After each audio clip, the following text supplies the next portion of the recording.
मित्रांनो, हा एक छोटासा व्हिडिओ असणार आहे, कारण या व्हिडिओमध्ये मी तुम्हाला समजवणार आहे की आपलं सबकॉन्शियस माइंड म्हणजे नक्की काय, ते कसं काम करतं आणि का ते इतके इम्पॉर्टंट आहे। मित्रांनो, हा व्हिडिओ छोटा पण खूप इम्पॉर्टंट असणार आहे, म्हणून हा व्हिडिओ पूर्ण बघा।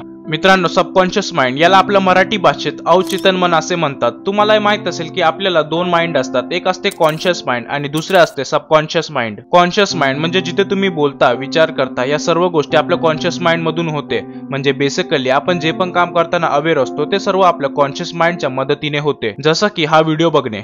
दुसरीकडे आहे सबकॉन्शियस माइंड म्हणजे आपले अवचेतन मन। हा एक हिडन कम्प्युटर सारखा आहे। यामध्ये आपल्या भावना, आपल्या विचार, आपल्या लहानपणीचे अनुभव आणि आपले बिलीफ्स म्हणजे आपले विश्वास साठलेले असतात। तुम्हाला या गोष्टीचा जरा पण अंदाज नसेल की आपल्या सबकॉन्शियस माइंडचा आपल्या जीवनावरती किती प्रभाव पडतो। मित्रांनो, एका स्टडीनुसार आपण जे पण निर्णय घेतो त्यामधले 95% निर्णय आपण आपल्या सबकॉन्शियस माइंडच्या मदतीने घेतो। म्हणूनच सबकॉन्शियस माइंड आपल्या जीवनासाठी खूप महत्त्वाचा आहे। आपण असं देखील म्हणू शकतो की आपल्या जीवनावर सगळ्यात जास्त कंट्रोल आपल्या सबकॉन्शियस माइंडचाच आहे। तुम्हाला हे समजवण्यासाठी की आपलं सबकॉन्शियस माइंड कसं काम करतं, मी तुम्हाला एका डायग्राम मधून समजवतो। मित्रांनो, हा एक गार्डनर म्हणजे माळी आहे आणि हा आहे आपला कॉन्शियस माइंड, आणि ही सॉइल म्हणजे माती जी आहे ती आहे आपला सबकॉन्शियस माइंड। आता तुम्हाला जर एक झाड उगवायचं आहे तर तुम्ही ते कसं कराल? तुम्ही त्या माळीच्या मदतीने त्या मातीमध्ये बिया पेराल। त्या बिया आहेत आपले विचार, जे आपण आपल्या कॉन्शियस माइंडने आपल्या सबकॉन्शियस माइंड पर्यंत पोहोचवतो। आता तुम्ही ज्या बिया पेराल तसे झाड तिथे उगवेल।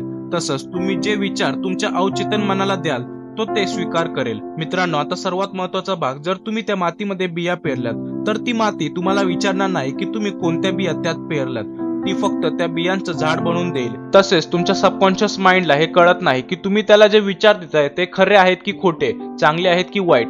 त्यामध्ये प्रश्न विचारण्याची क्षमताच नसते। तो त्या सर्व विचारांचा स्वीकार करेल जे तुम्ही त्याला द्याल। समजा जर तुम्ही तुमच्या मनाला फक्त निगेटिव्ह विचार देत आलाय, आता ते फक्त तुम्ही नाही दुसरे देखील तुमच्या बरोबर करू शकतात। समजा लहानपणी तुमच्या गणिताची टीचर तुम्हाला म्हणत आली आहे की तुला गणिते सोडवता येत नाही, तू हुशार नाहीयेस, तुझ्या भविष्यात काहीच होऊ शकणार नाही, तर तुमच्या सबकॉन्शियस माइंड मध्ये इतकी शक्ती आहे की तो हा विचार पक्का करतो। आयुष्यात तेच भेटते ज्याचा विचार तुम्ही करत असता। दुसरीकडे पॉझिटिव्ह विचार केल्यामुळे आपल्याला आयुष्यात यश भेटू शकते।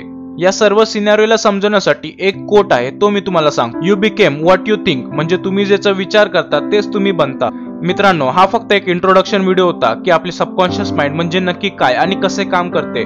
तुम्हाला जर असेच व्हिडिओ बघायचे असेल तर व्हिडिओला तुमच्या मित्रांपर्यंत शेअर करा। पुढचे व्हिडिओज बघण्यासाठी व्हिडिओला लाईक आणि चॅनलला सबस्क्राईब करा। चला भेटूया।